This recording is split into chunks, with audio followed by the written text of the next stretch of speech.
to this question of what should progressives do. I mean, Faye is being very clear. Let him have his head. Let him do this. Let him have the confidence that you gave him when you voted for him, if you did, that he's going to be the president, not this whole group. How do you respond? No, I totally disagree with that strategy. I think that our obligation, those of us that are journalists, is to immediately be on this. This is the story. We can't fall into a sort of blue state fox mentality where we say, well, let's give this guy an opportunity, not just to bring on familiar personalities, not people that were associated with the Clinton White House, people who were deeply involved with laying the groundwork for what we've seen happen over the past 8 years. When you look at several of the key people that are now being brought on board in the Obama administration, these weren't just people that made a mistaken vote here and there. They were people that voted for, authorized, and implemented policies such as the war in Iraq.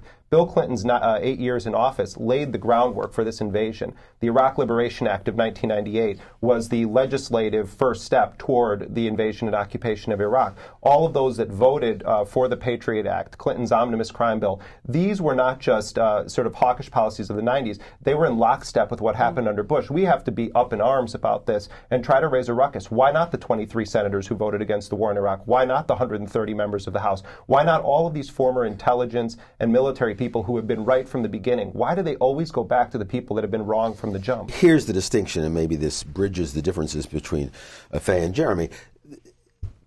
Appointments are not policy.